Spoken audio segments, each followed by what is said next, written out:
Assalamualaikum warahmatullahi wabarakatuh. Halo semuanya, nama saya Monika.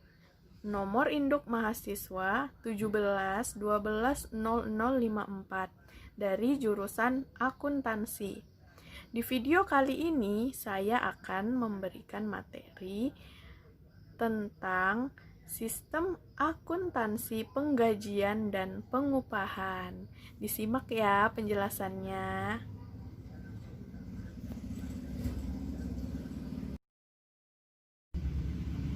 Nah, ada 8 materi yang akan kita bahas.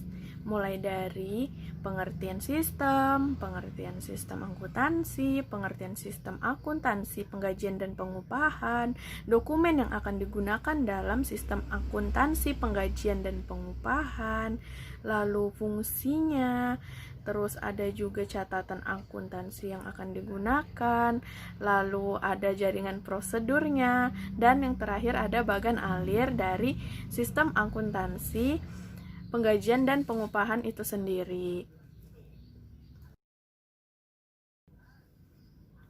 Nah, sebelumnya kita harus tahu dulu sistem informasi akuntansi itu apa.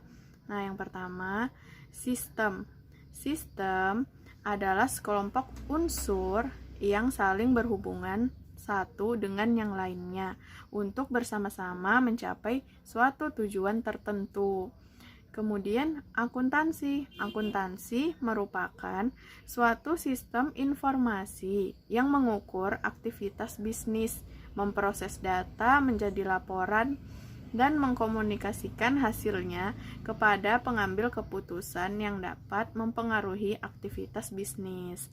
Nah, dapat disimpulkan jadi sistem akuntansi yaitu sistem akuntansi adalah organisasi, formulir, catatan, dan laporan yang dikoordinasikan sedemikian rupa untuk menyediakan informasi keuangan yang dibutuhkan oleh manajemen guna memudahkan pengelolaan perusahaannya.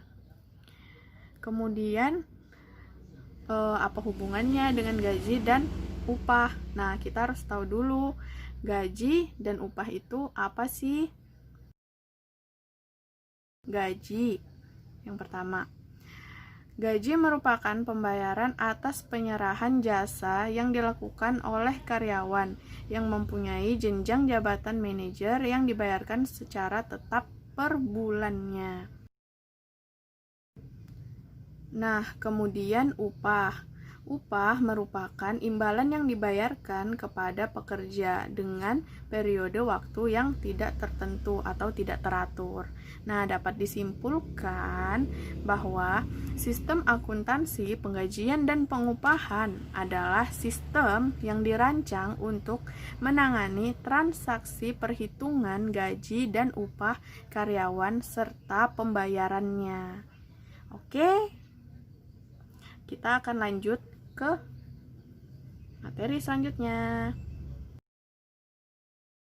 Selanjutnya yaitu dokumen yang akan digunakan dalam sistem akuntansi, penggajian, dan pengupahan. Apa saja sih? Itu ada 8. Yang pertama, dokumen pendukung perubahan gaji dan upah. Yang kedua, kartu jam hadir. Yang ketiga, kartu jam kerja. Yang keempat, daftar gaji dan daftar upah. Yang kelima, rekap daftar gaji dan daftar upah. Yang keenam, surat pernyataan gaji dan upah. Yang ketujuh, amplop gaji dan upah. Yang kedelapan, bukti kas keluarnya. Nah, selanjutnya yaitu fungsi yang terkait dalam sistem akuntansi gaji dan upah. Yang pertama yaitu fungsi kepegawaian. Apa sih itu? Nah, fungsi kepegawaian di mana fungsi ini tugasnya mencari karyawan baru, menyeleksi calon karyawan baru, memutuskan penempatan karyawan baru, membuat surat keputusan tarif gaji dan upah karyawan, kenaikan pangkat dan golongan gaji, dan mutasi karyawan, serta pemberhentian karyawan. Nah, yang kedua yaitu fungsi pencatatan waktu.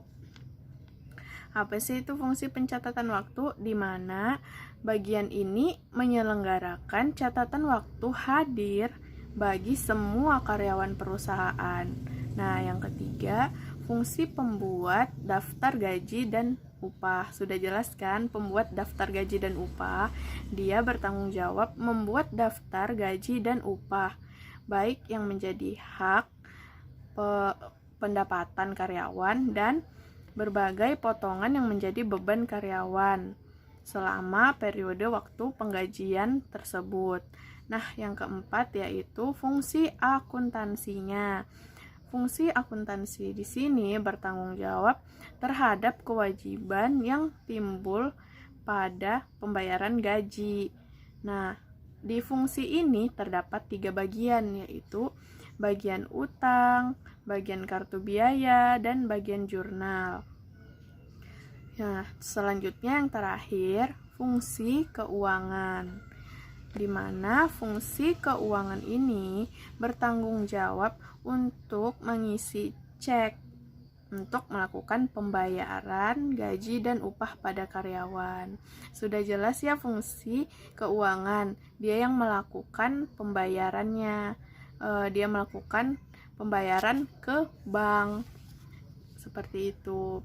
Apabila pembayaran dilakukan nanti, pemberian maksudnya, pemberian gaji melewati amplop, nanti disediakan amplop dari perusahaan.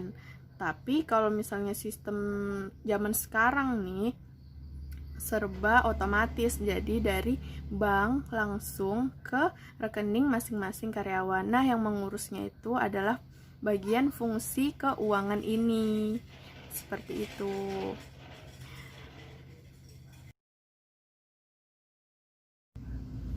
Nah, selanjutnya yaitu catatan akuntansi yang digunakan dalam sistem akuntansi penggajian. Nah, yang pertama yaitu catatan jurnal umum. Yang kedua yaitu kartu biaya. Yang ketiga yaitu kartu harga pokok produk. Yang keempat yaitu kartu penghasilan karyawan.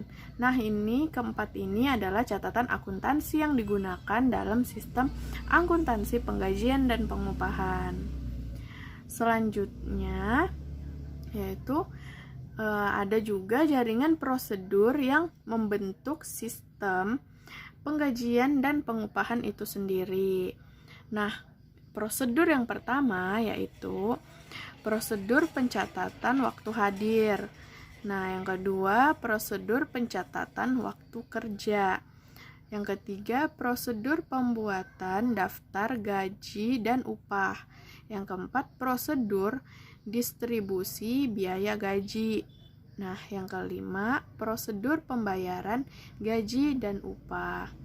Prosedur itu apa sih? Prosedur itu adalah langkah-langkah. Nah, langkah-langkah pencatatan waktu hadir dimulai dari datangnya karyawan, nah sampai waktu pulangnya, waktu kerjanya juga, waktu kerjanya dari jam berapa sampai jam berapa.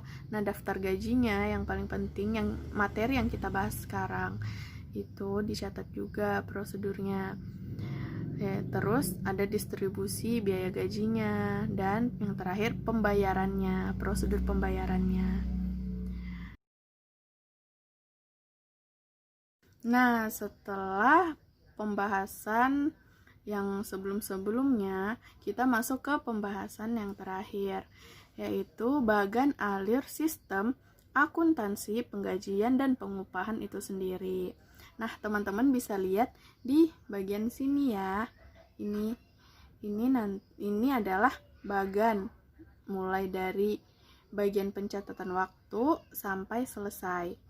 Nah, selanjutnya. Nah, ini teman-teman, selanjutnya bagannya seperti ini. Lihat alurnya yaitu kemudian ke bagian utang. Karena penggajian itu termasuk utang perusahaan. Nah, bagian utang ini sendiri tadi termasuk ke dalam fungsi akuntansinya. Selanjutnya, nah yang ini teman-teman, selanjutnya lagi yang terakhir. Nah, yang ini sudah diarsipkan sampai selesai.